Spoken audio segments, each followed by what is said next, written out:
Hello നമസ്കാരം. അങ്ങനെ കാത്തിരിപ്പിനൊടുവിൽ ഗിർ എന്ന ചിത്രത്തിൻ്റെ ഒഫീഷ്യൽ OTT റിലീസ് തീയതി ഇപ്പോൾ പുറത്തുവന്നിരിക്കുകയാണ്. ആ അപ്ഡേഷനാണ് ഇന്നൊരു വീഡിയോ ഭാഗത്ത്. വീഡിയോയിലേക്ക് മുൻപ് വീഡിയോ ലൈക്ക് ചെയ്യുക, ചാനൽ സബ്സ്ക്രൈബ് ചെയ്യാൻ വേണ്ടി ശ്രമിക്കുക. കുഞ്ചാക്കോ ബെൻ, സുരാജ് എന്നൊക്കെ പ്രധാന കഥാപാത്രങ്ങളായ ചിത്രമായിരുന്നു ഗിർ.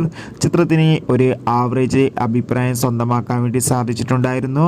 അതുകൊണ്ട് തന്നെ എല്ലാ സിനിമാ പ്രേമികളും ഒരേപോലെയായിരുന്നു ചിത്രത്തിൻ്റെ OTT റിലീസിനായി കാത്തിരുന്നത്. ഗിർ എന്ന ചിത്രത്തിൻ്റെ OTT അവകാശങ്ങളൊക്കെ ഡിസ്നി പ്ലസ് ഹോട്ട്സ്റ്റാർ എന്ന OTT പ്ലാറ്റ്ഫോം സ്വന്തമാക്കിയെന്ന് കൺഫേം ആക്കിയിട്ടുണ്ട്. അങ്ങനെ കാത്തിരിപ്പിനൊടുവിൽ ചിത്രം ഈ വരുന്ന ഓഗസ്റ്റ് മാസം 20-ാം തീയതി ഡിസ്നി പ്ലസ് ഹോട്ട്സ്റ്റാറിലൂടെ OTT റിലീസ് ചെയ്യുമെന്ന് ഒഫീഷ്യലായി കൺഫേം ആക്കിയിട്ടുണ്ട്. എന്തായാലും ഗിർ എന്ന ചിത്രത്തിൻ്റെ OTT റിലീസിനായി നമുക്ക് കാത്തിരിക്കാം. ചിത്രം കണ്ടവരുടെ അഭിപ്രായം കമൻറ്റ് ചെയ്യുക. കൂടുതൽ സിനിമാ വാർത്തകൾക്കായി ചാനൽ ഇപ്പോൾ തന്നെ സബ്സ്ക്രൈബ് ചെയ്യുക. Bye bye.